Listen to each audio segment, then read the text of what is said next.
Donald Trump America అధ్యక్షుని కుమార్తె Tiffany Trump, ఆమె భర్త మైఖేల్ బౌలస్ వీళ్ళు నిన్న ఆగ్రాలో ఉన్నటువంటి తాజ్ మహల్ మాన్యుమెంట్ను సందర్శించారు.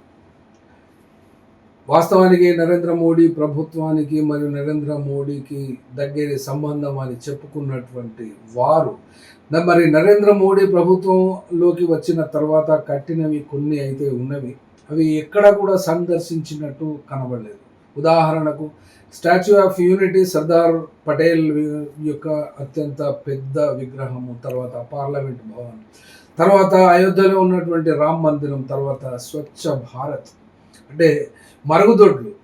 ఈ మరుగుదొడ్లు కట్టినటువంటి సంఖ్య 13 కోట్ల వరకు ఉండవచ్చు మొత్తం ఓవరాల్గా లెక్కేస్తే. కానీ ఎక్కడికి వెళ్లకుండా తాజ్మహల్గా ఎందుకు సందర్శించారు అనబడేటువంటి ప్రశ్న ఎంతమందికి వస్తుంది అంటే, తన తాతలకు ఎంత దూరదృష్టి ఉందో అవి అమ్ముకొని బ్రతికేటువంటి వాళ్లకు, ఆ యొక్క ఆదాయాన్ని గడించేటువంటి వాళ్లకు ఇది తెలియదు. కానీ అమెరికాలో ఉన్నటువంటి అధ్యక్షుని అల్లునికి మరియు కుమార్తెకు మాత్రమే తెలిసింది. కాబట్టి వాళ్ళు రావడం గురించి విశేషంగా చెప్పడం కాదు, ఆ యొక్క మాన్యుమెంట్ గురించి కూడా చెప్పడం కాదు, ఆ యొక్క తాజ్ మహల్ సందర్శనే ఎందుకు చేశారో అనబడే ప్రశ్నే గనక వస్తే, ఆ యొక్క సందర్శకుల సంఖ్య సంవత్సరానికి 65 నుండి 70 లక్షల మంది ఇక్కడికి వస్తుంటారు.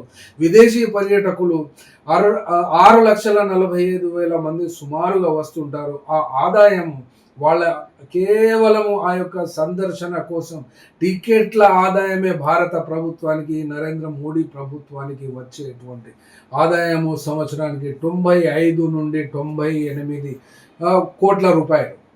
అనగా ఇక్కడ కట్టినటువంటి కట్టడాలకు రోజుకు 10 లక్షల డ్రెస్సు, 10 డ్రెస్సులు మార్చుకుంటూ సొంత విమానాన్ని కలిగి ఉండి ఇవన్నిటికీ ఖర్చు పెట్టినటువంటి పైసలు ఇవన్నీ ప్రజల ట్యాక్స్ మీద వస్తున్నవి. కానీ ఈ యొక్క షాజహాన్ కట్టడానికి 1632 నుండి 1653 వరకు 22 సంవత్సరాలు కట్టినటువంటి ఆ యొక్క తాజ్ మహల్ ఇవాటికి కూడా అది ఒక రకంగా చెప్పాలంటే వాళ్ళ యొక్క ప్రేమకు సంబంధించిన చిహ్నంగానే అదొక సమాధియే అయినా కూడా ఇంత సంపాదించి పెడుతుంది. అంటే ఆ సంపాదనల మీద బ్రతికేటువంటి వాళ్ళు ఏ రకమైనటువంటి జీవులు అంటే వాళ్ళు బయాలజికల్ అనబడడానికి వాళ్ళు ఇష్టపడ్డారా లేదా తెలియదు. కానీ బయాలజికల్గా ఉన్నటువంటి ప్రధానమంత్రి కట్టినటువంటి మాన్యుమెంట్స్ను వాళ్ళు ఎందుకు సందర్శించలేదు అనేదే ప్రశ్న ఇక్కడ.